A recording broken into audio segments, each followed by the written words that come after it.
Voilà, je commence ma présentation, puis j'ai l'habitude de parler beaucoup lorsque je fais des présentations. Alors, j'ai demandé à Sophie de m'avertir 2-3 minutes avant la fin prévue de la présentation, du temps alloué à la présentation pour peut-être s'assurer d'avoir le temps de couvrir quelques éléments que nous avions prévus et pour lesquels on m'a demandé de parler peut-être en priorité.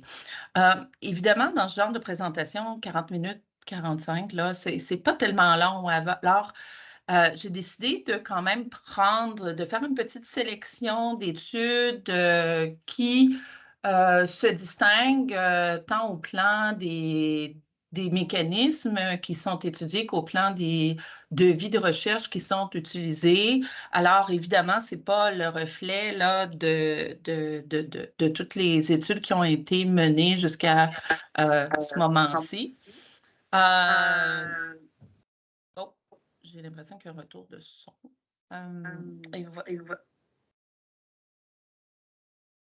Sophie, j'ai l'impression que je m'entends. Ah non, là, je m'entends Oui, plus. c'est correct. C'est bon. Parfait. Alors, les questions qui seront abordées pendant cette présentation, d'abord, c'est une présentation sur l'intimidation par les pairs et bien qu'on en entend souvent parler, je pense que c'est utile quand même de revenir sur la définition qu'on se donne pour parler d'intimidation.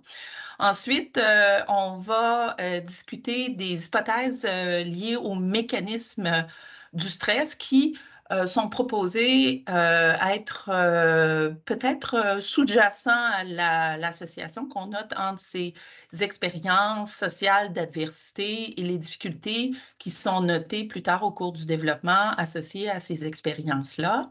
On va revenir un peu, puis là, ça va être mon moment méthodologique sur cet a priori-là que ces expériences présentes dans l'environnement sont vraiment associées à des facteurs réellement seulement environnementaux ou s'il n'y a pas, comme hypothèse alternative, la possibilité que des caractéristiques individuelles propres à la personne qui vit de l'intimidation ne pourraient pas faire en sorte qu'elle soit plus souvent la cible de ces expériences-là.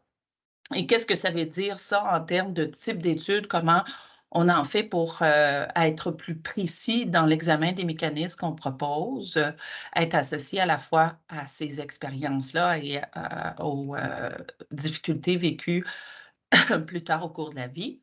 On va bouger des hormones de stress pour aller plus vers la méthylation de l'ADN. J'ai choisi ça parce que j'imagine qu'il n'y a pas tant que ça de gens qui viennent présenter à votre groupe de recherche qui parlent de la méthylation d'ADN, quoique peut-être. Et ensuite, deux projets qui ont pour objectif de venir quand même mobiliser toutes les connaissances qui existent jusqu'à maintenant sur le stress et celles qui sont connues depuis 20, 25, 30 ans pour faire en sorte qu'on peut soutenir davantage les jeunes qui vivent de l'intimidation. Évidemment, tout ça pourrait être généralisé à d'autres thématiques que l'intimidation. Alors, parlons d'intimidation. L'intimidation, c'est quoi? En fait, c'est des paroles, des actions qui sont blessantes et qui ont pour conséquence vraiment de faire mal ou de nuire à une personne.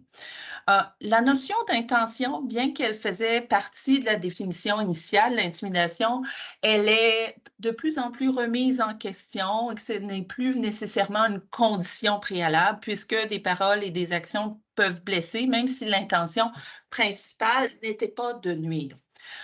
Par contre, la répétition dans le temps, c'est un aspect qui distingue vraiment l'intimidation par rapport à d'autres chicanes entre jeunes ou des conflits qui peuvent survenir entre les jeunes, soit à l'école ou ailleurs, et aussi la notion de déséquilibre de pouvoir. Maintenant, ce déséquilibre de pouvoir peut se manifester de différentes façons. Il peut être reflété par le biais qu'il y a une ou deux personnes qui sont la cible versus un groupe de 2, 3. Ils peuvent être des équilibres de pouvoir qui sont liés à des différences d'âge, des différences de force physique, des différences de taille, des différences de popularité.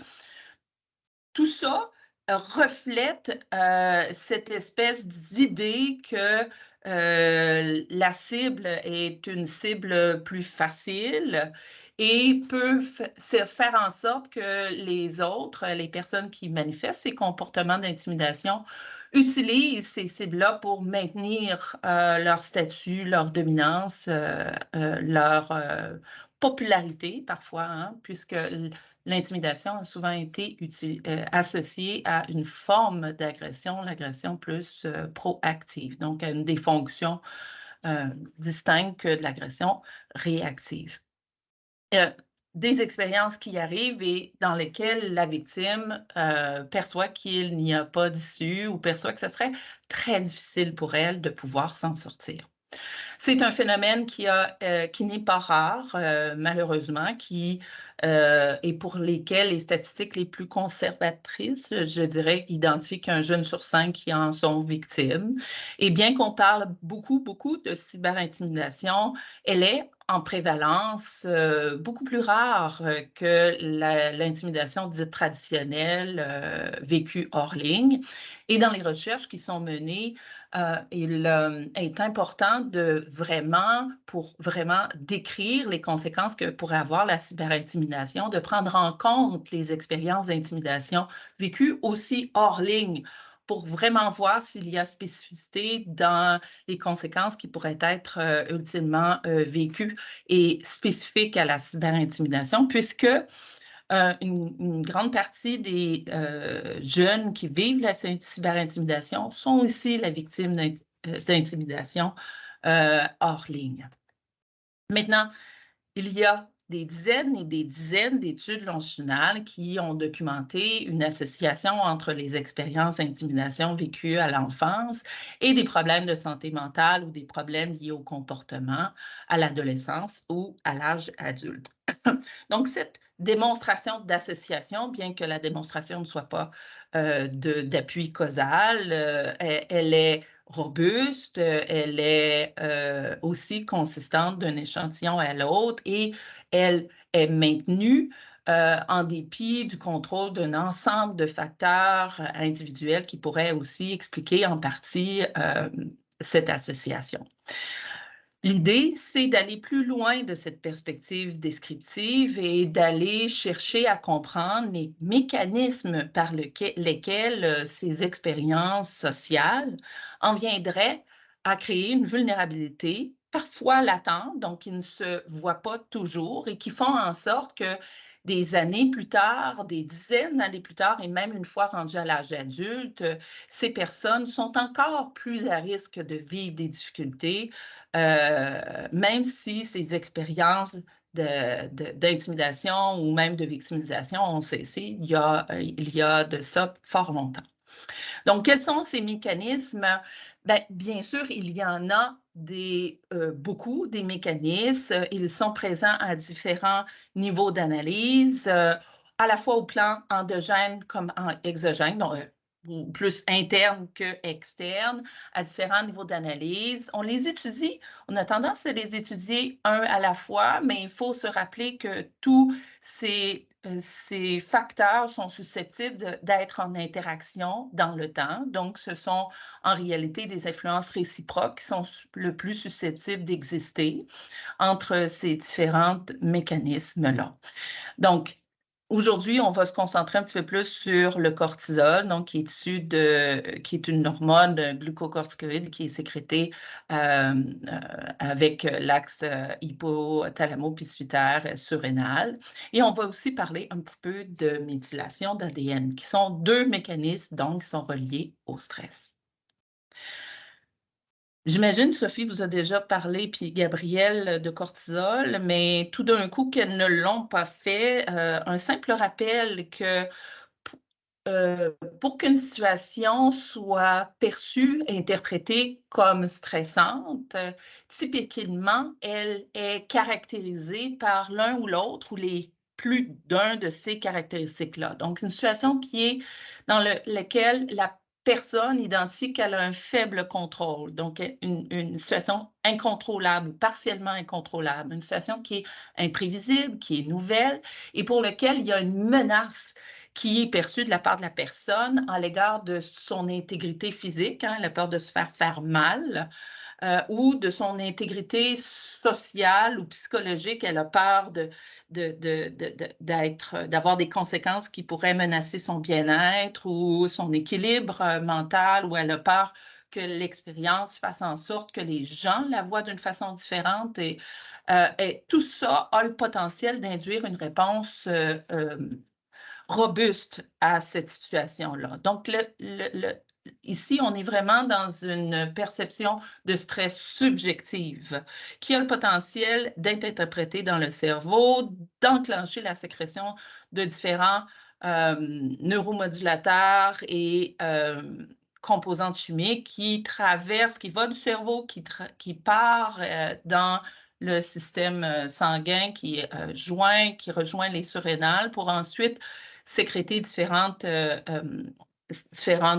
hormones et autres substances, dont le cortisol, qui a le potentiel, toujours via le sang, de retourner vers le cerveau et qui passe la barrière hémato-encéphalique et pouvoir affecter quelques structures du cerveau qui sont riches en récepteurs glucocorticoïdes et minéralocorticoïdes. Donc, des structures qui sont impliquées dans la mémoire, mais aussi dans les fonctions exécutives, dans la capacité de régulation des émotions, dans la détection de la peur et réaction à la peur, etc. Dans l'étude des jumeaux nouveau-nés du Québec, on a évidemment plusieurs informations en regard des expériences de vie des enfants, incluant leurs expériences auto-rapportées de victimisation par les pairs.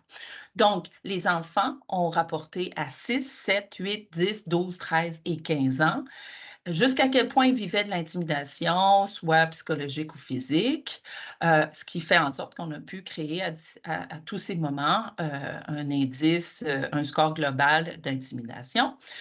À 17 ans, on a été capable par la poste de faire en sorte de recueillir un échantillon de cheveux de ces participants.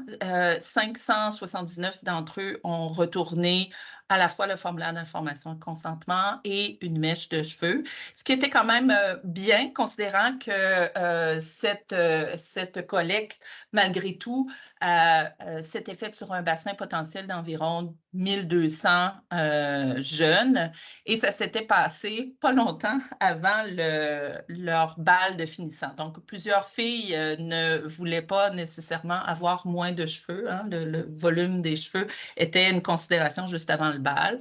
Donc, mais malgré tout, on a réussi à avoir 579 participants. Bien entendu qu'on a de l'information liée à tout un ensemble de facteurs qu'on pourrait considérer comme confondants. On a ces informations-là qui ont été mesurées d'une façon répétée, mais prospective aussi.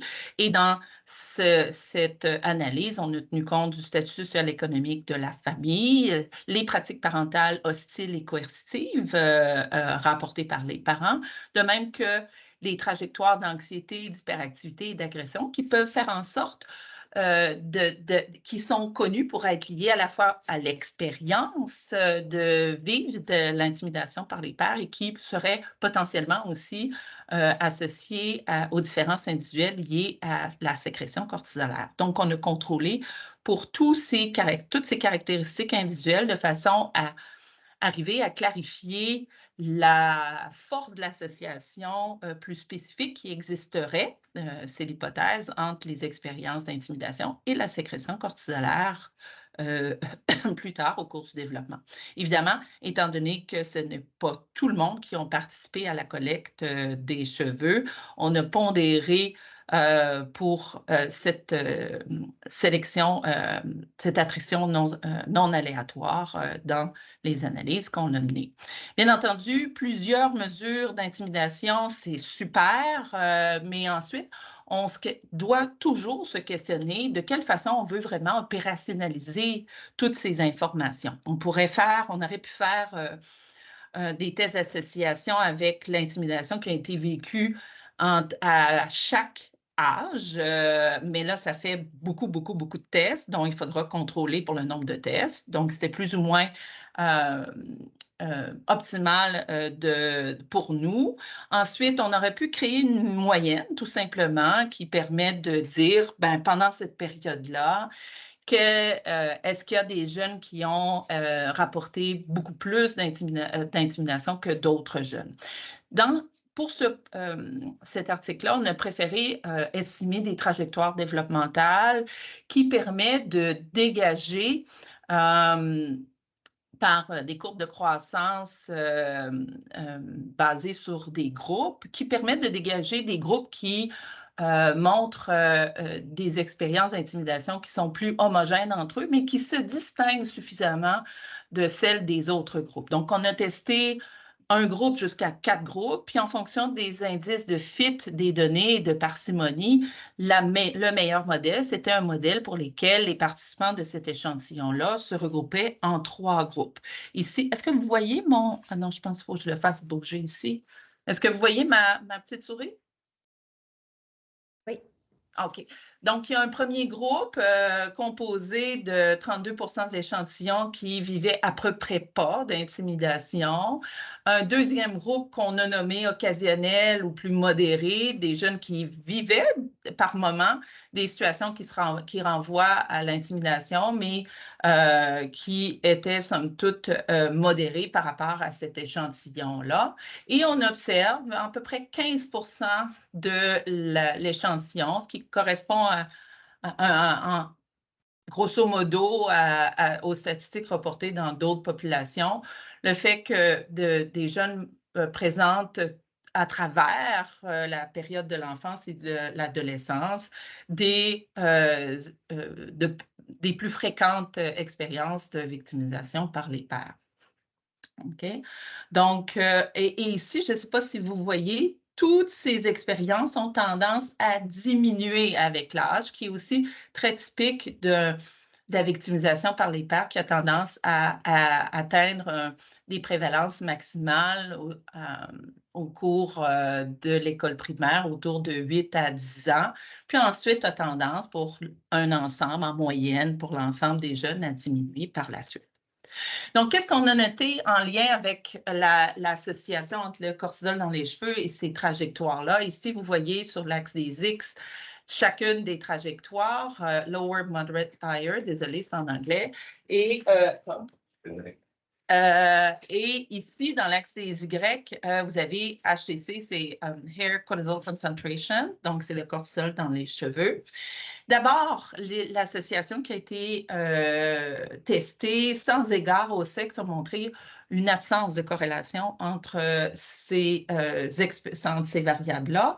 Mais lorsqu'on a testé la possibilité que la force de cette association-là, ou même la directionnalité de ces associations-là puisse varier en fonction des garçons et des filles, c'est ça qu'on a observé. Donc, on a testé l'effet de modération avant de séparer ces groupes-là et d'en tester leur association pour chacun de ces groupes-là. Et ce qu'on est aperçu, c'est que pour les filles, cette association était non significative, alors qu'elle était significative et non linéaire pour les garçons.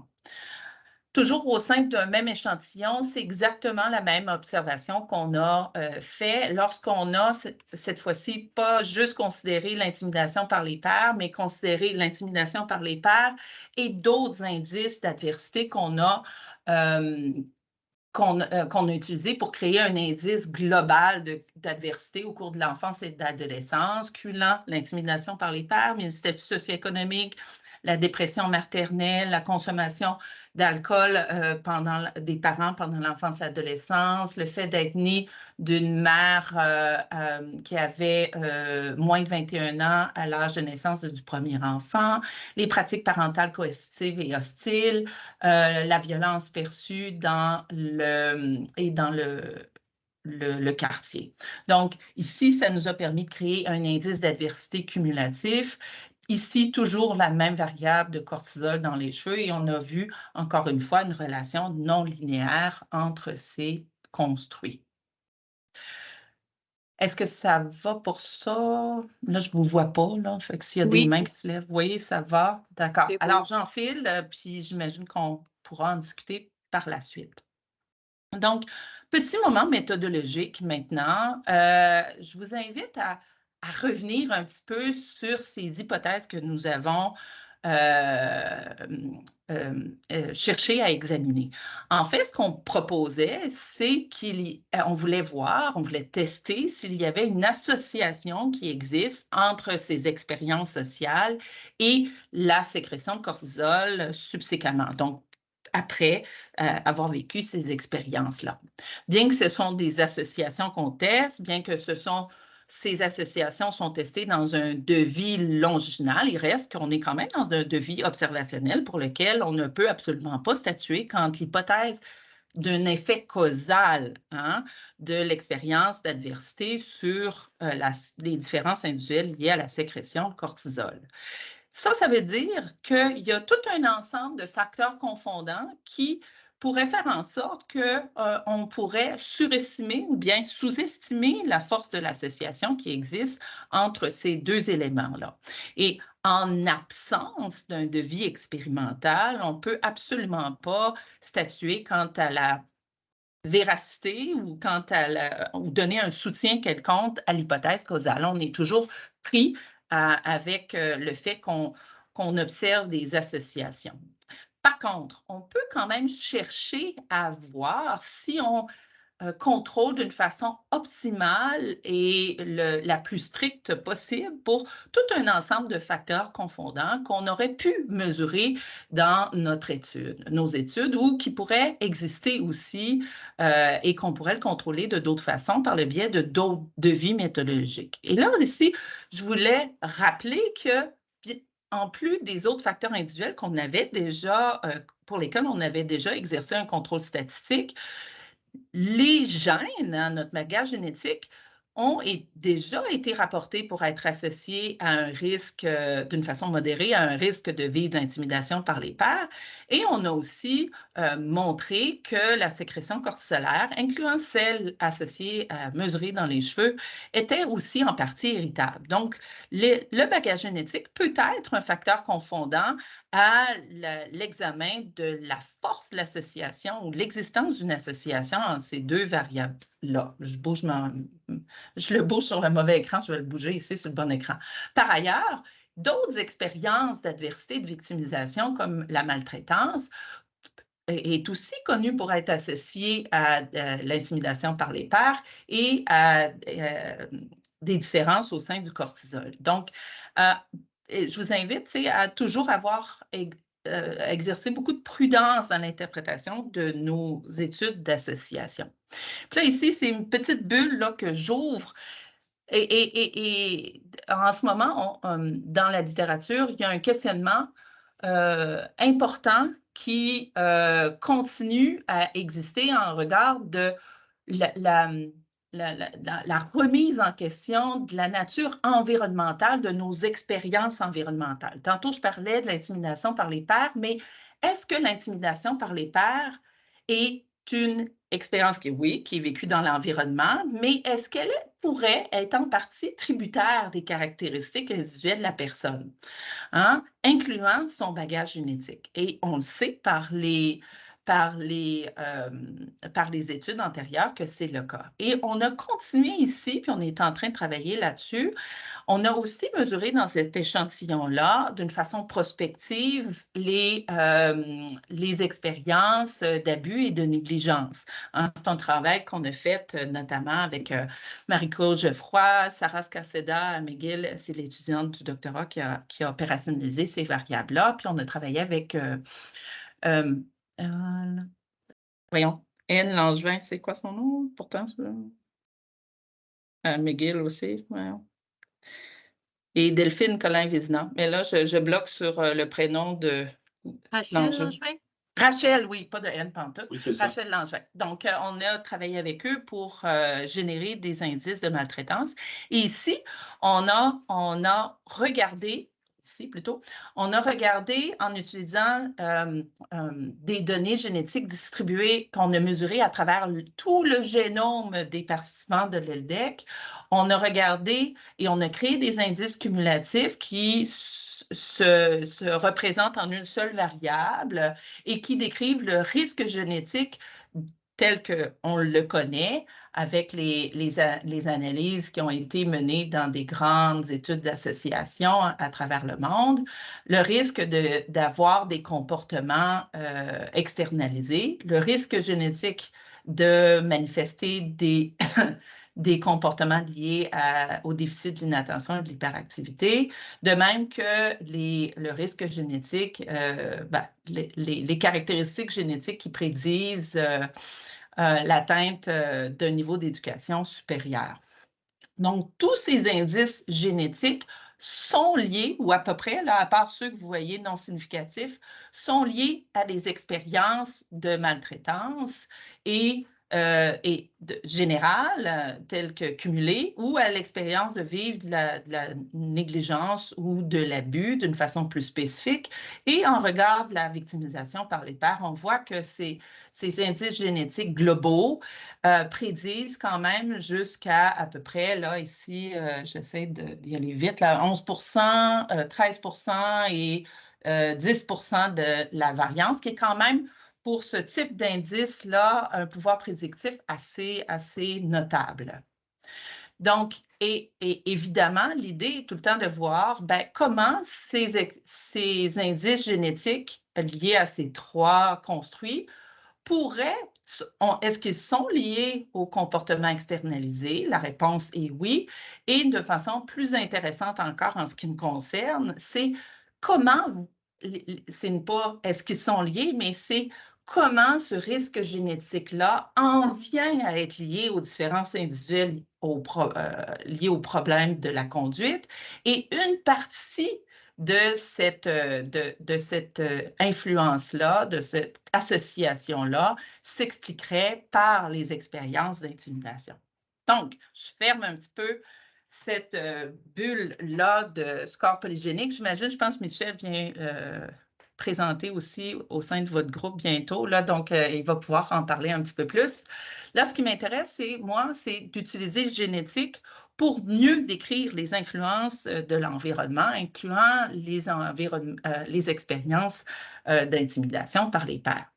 Donc, au cours de mon postdoctorat, puis oui, c'est vrai que ça commence à dater un petit peu, là, mais je trouve tout le temps intéressant de présenter ce devis-là, puisqu'il est un petit peu différent, et on peut continuer à l'utiliser si ça vous tente, ce devis-là, pour d'autres types de variables, parce qu'au Québec, on a aussi une belle cohorte de jumeaux nouveau-nés du Québec, et qui peuvent aussi représenter des devis méthodologiques intéressants, puisque en sélectionnant les jumeaux monozygotes, donc qui partagent à peu près 100% de leur variation génétique et qui grandissent au sein des mêmes familles, mais dont certains vivent des expériences distinctes. Donc, ici, certains vivent l'intimidation par les pairs alors que leurs co-jumeaux identiques ne vivent pas d'intimidation par les pairs.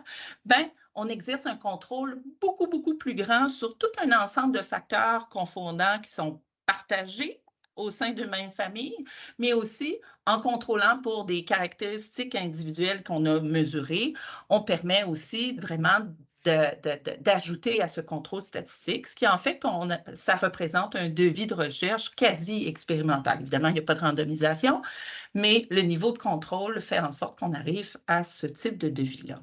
Et c'est ce qui avait été fait dans l'étude des jumeaux de e-risk en Angleterre et pour lequel tout un ensemble de jumeaux qui étaient identiques et pour lesquels il y avait une claire distinction dans leurs expériences d'intimidation qui a été faite, ont été invités à venir dans le laboratoire et ils ont participé à une situation expérimentale, standardisée, le Trier Social Stress Test. Ici, on l'a modifié le nom parce qu'on a modifié un petit peu cette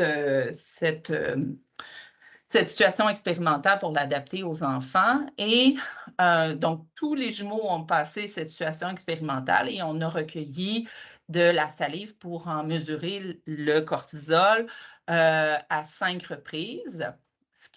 Ce qu'on doit noter dans ce tableau-là, c'est que les jumeaux qui ont vécu ou non de la victimisation avaient des concentrations de cortisol salivaire similaires avant la situation expérimentale, mais les jumeaux qui n'ont pas vécu d'intimidation montraient une réponse attendue à cette situation stressante, alors que leurs co-jumeaux n'ont pas montré cette réponse-là attendue. Et ça c'est intéressant puisque quand même, lorsqu'on leur a demandé si la situation était stressante, leur demander, voir au plan des émotions négatives, si cette situation-là entraînait des changements, les deux ont montré, ont rapporté que la situation était stressante par le biais de tout un ensemble d'items, puis qu'elle a suscité des émotions négatives. Donc, il n'y avait pas de distinction dans leur perception de la situation, mais on notait une différence au plan de leur réponse à ce stress-là.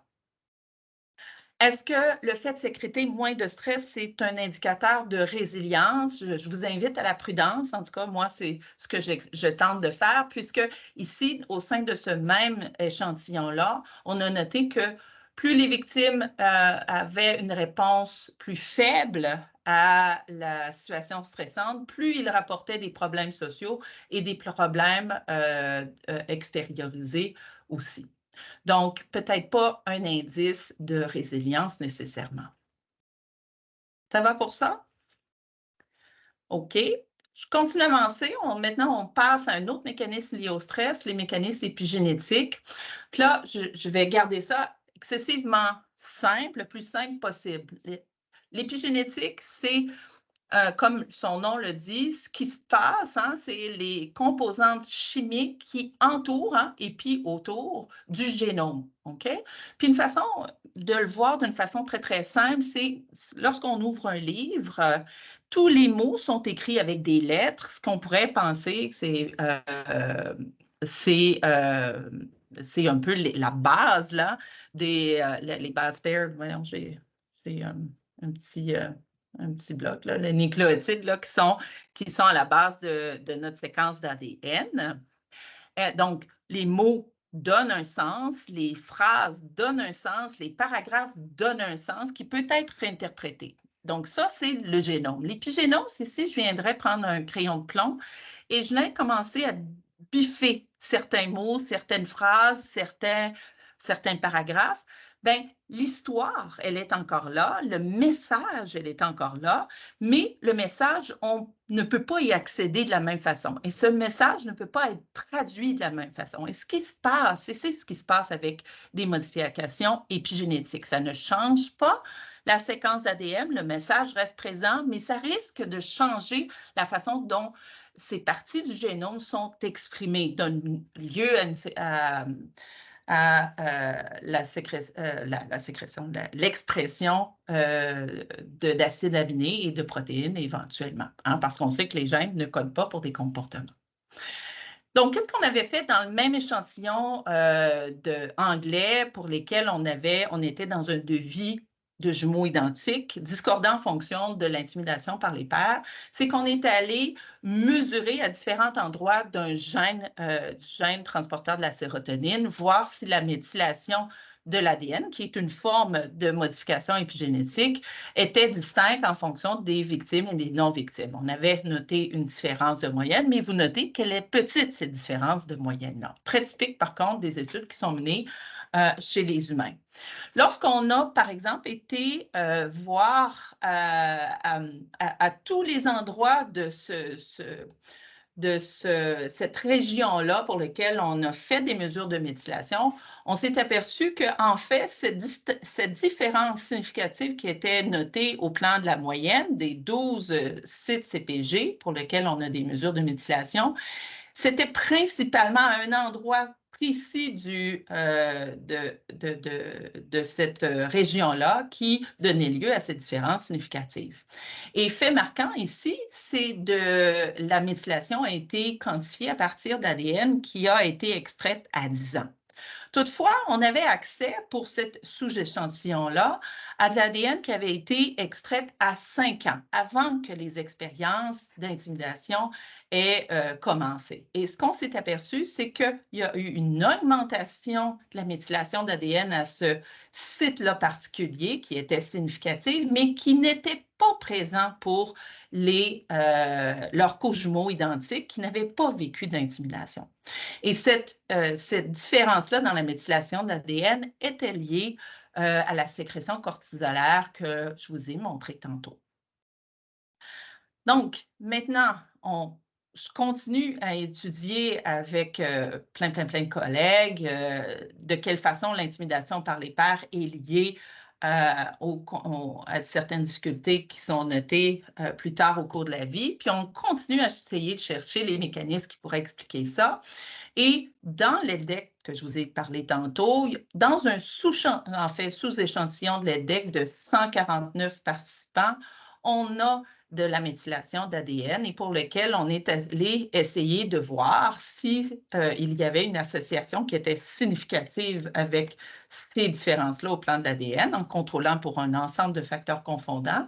Mais on voulait surtout aller voir, parce que ultimement, c'est ça qu'on veut vérifier, on veut voir si ces différences-là au plan de la méthylation de l'ADN expliquaient en partie l'association qu'on sait exister entre ces expériences adverses et les symptômes dépressifs, les idéations suicidaires.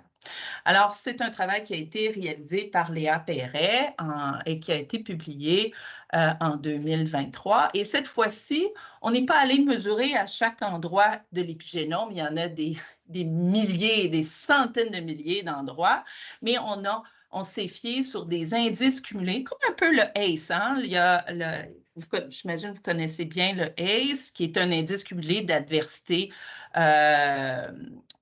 présente dans l'environnement. Bien, ici, on cherche à identifier des endroits de l'épigénome qui traduiraient, dans ce cas-ci, un vieillissement prématuré. Hein? Donc, on sait qu'ils sont liés à l'âge, mais on sait qu'ils seraient davantage liés à un vieillissement prématuré. Donc, ça en fait des variables, des construits bien intéressants pour essayer de voir le rôle médiateur de la méthylation de l'ADN dans l'association qu'on se propose. Et donc, ce qu'on s'est aperçu, toujours dans l'ELDEC, dans ce sous-échantillon de l'ELDEC, on s'est aperçu que, d'abord, il n'y avait aucune association qui existait entre ces indices de méthylation de l'ADN et l'expérience d'intimidation, mais qu'il y a 2 indices de méthylation qui étaient associés d'une façon significative avec les symptômes dépressifs rapportés plus tard au cours du développement, au début de l'âge adulte. Maintenant, on a pris aussi dans cette étude-là un 2e échantillon un peu plus grand en termes de taille d'échantillon, un échantillon d'Angleterre. Puis on a testé la même chose pour voir la robustesse de nos résultats. Mais encore là, aucune association a été détectée avec l'intimidation par les pairs et un des 2 indices préalablement identifiés dans l'ELDEC pour être associé aux symptômes dépressifs est demeuré là. Maintenant, comment mobiliser toutes les expériences associées au stress en quelque chose qui pourrait nous aider à prévenir l'intimidation ou à soutenir les élèves qui sont la cible d'intimidation? Bien, une chose qu'on peut faire, évidemment, c'est de créer, puis là, il y a plein de travail à faire là-dessus, puis je sais qu'il y en a certains d'entre vous qui le faites déjà, puis je pense qu'il faut juste cumuler tous nos savoirs ensemble pour faire en sorte que la boîte d'outils qui est disponible à ces élèves-là soit grande parce que ce ne sont pas, puis la boîte d'outils qui est disponible à tous les intervenants, les adultes qui graffitent autour de ces jeunes-là soit grande parce que ce n'est pas nécessairement les mêmes outils qui vont donner des bons résultats ou qui vont être jugés comme intéressants pour tous les jeunes. Donc, il faut vraiment multiplier les outils qui sont développés, qui sont testés pour avoir un impact et pour soutenir les jeunes qui sont victimes d'intimidation. Quels sont les outils typiquement à mon sens, qui devraient être développés, ben, c'est des outils qui nourrissent l'espoir que le jeune va éventuellement s'en sortir, que l'intimidation va diminuer, qu'elle va éventuellement cesser. Redonner du contrôle, hein, si on veut agir sur le stress, le contrôle, c'est quelque chose qui est souhaitable. Soutenir leur désir d'autonomie et d'anonymat. Souvent, les jeunes ne veulent pas parler de l'intimidation, ils ne veulent pas en parler à leurs parents, ils ne veulent pas en parler à un adulte de l'école, pour plusieurs raisons. On avait fait une étude qualitative qui nous disait qu'il y a une des raisons, c'est qu'ils ne sont pas certains que les adultes, de toute façon, peuvent les aider. Ils pensent pour certains d'entre eux, ils pensent que ça peut leur nuire, hein, soit se faire enlever des objets, ou soit que les adultes vont chercher à intervenir et régler la situation, puis ça ferait qu'empirer la situation. Ils ne veulent pas être vus comme des victimes aussi, puis ils ne veulent pas gérer les émotions intenses qui risquent d'être suscitées que les adultes risquent d'avoir. Donc, tous des éléments qui font en sorte que ça fait obstacle à la demande d'aide. Puis, on a décidé en 2013 déjà, donc ça fait un petit bout de temps, de créer une application mobile pour les jeunes qui vivent l'intimidation. Pourquoi? Ben, parce que les jeunes ont de plus en plus un téléphone, souvent et de plus souvent. Puis ça, c'est des statistiques qui datent un peu dès l'entrée au secondaire. Hein. Ça ne veut pas dire qu'ils ont toutes des cartes, mais ils ont accès à Internet surtout avec le Wi-Fi et tout ça. Donc, c'est un outil qu'ils utilisent de toute façon. C'est un outil qu'ils utilisent pour avoir de l'information. Et je pense que des bonnes informations devraient aussi se retrouver en ligne d'une façon qui est jugée attrayante pour les jeunes pour que les informations justes soient aussi présentes en ligne. Donc, cette application-là a l'objectif d'informer les jeunes à propos de l'intimidation, les aider à comprendre leurs propres expériences pour faire en sorte qu'ils soient susceptibles d'identifier vraiment ce qu'ils vivent, qu'ils n'exagèrent pas les expériences vécues, mais qu'ils ne minimisent pas non plus les expériences vécues et les aider à se dire, mais quand est-ce que ça arrive où le plus souvent, et les soutenir surtout dans le choix des stratégies à mettre en action et de choisir lesquelles fonctionnent le plus pour eux. Évidemment, leur donner de l'information, il ne faut pas leur donner des textes, hein, ils ne risquent pas de lire, puis même d'avoir des vidéos avec moi, là, je risque de les endormir. Donc, on a demandé à certaines personnalités jeunesse de faire des vidéos scriptées, là, avec l'information juste pour leur donner justement un petit peu plus d'informations. J'avance vite. Ils peuvent remplir un questionnaire standardisé du All Lewis qui se répond super vite, puis qui permet d'indiquer si ça se passe en ligne ou hors ligne. Et ça permet de générer des graphiques qui peuvent être partagés facilement avec un intervenant, avec un ami, avec un parent, par le biais du journal de bord. Je vous ai parlé des stratégies. Il y en a une 50aine de stratégies, puis ils peuvent ajouter les stratégies qui sont des stratégies personnelles qu'ils jugent potentiellement aidantes. Et l'application les invite à juger, à identifier celles qui fonctionnent le plus, toujours selon leur perception. On ne lancerait pas cette application-là qui est gratuite dans les magasins d'applications si on n'avait pas des raisons de penser qu'elles aident les jeunes qui vivent l'intimidation. Et ici, dans le graphique, l'histogramme, ce qu'on voit, c'est que l'utilisation de cette application pendant 4 à 6 semaines permet de diminuer à environ la moitié des expériences d'intimidation. Surtout, avec des études qualitatives, on leur a demandé, ils se sentent plus confiants à être capables de mettre fin à l'intimidation et certains d'entre eux révèlent vouloir même aider à intervenir dans d'autres situations d'intimidation qui ne les impliquent pas directement. Et presque tous affirment avoir brisé le silence. Donc, c'est une application qui est disponible maintenant et qui a été revampée en 2020, qui sont disponibles dans les 2 magasins d'applications en anglais et en français, évidemment, gratuits. Puis là, je termine, c'est mon dernier point.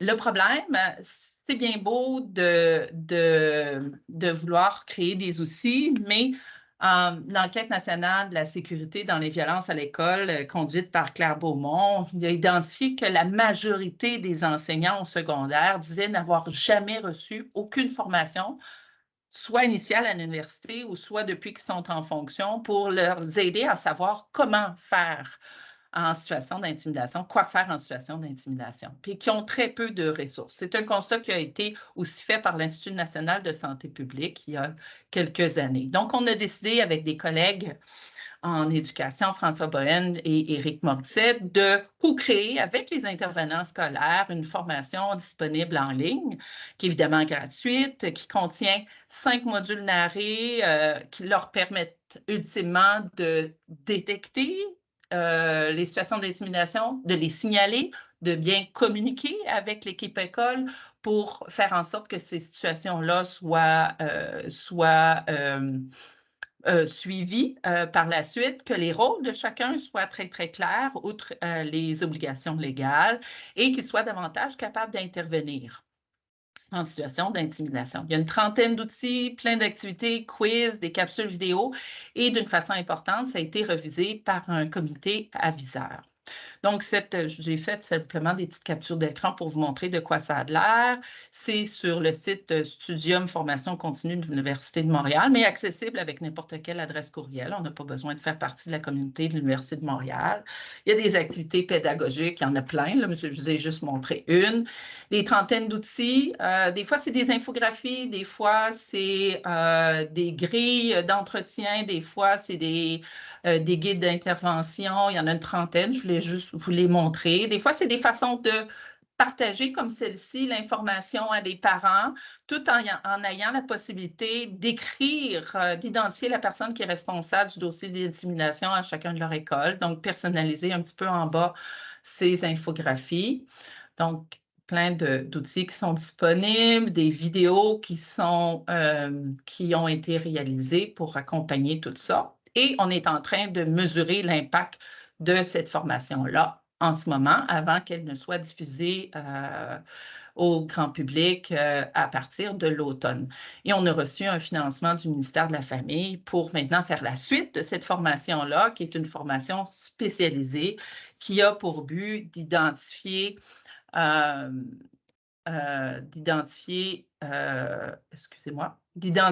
toutes les situations qui sont particulièrement problématiques et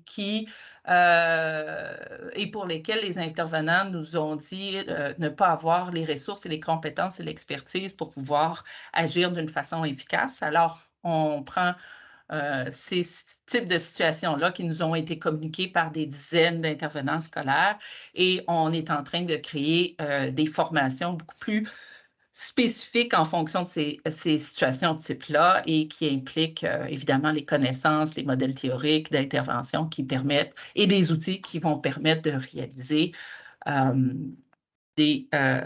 j'essaie de me décrocher, là, ce ne sera pas long. Visiblement, je ne suis pas capable de faire deux choses en même temps. Qui permettent d'intervenir d'une façon plus efficace et qu'ils se sentent plus compétents à intervenir.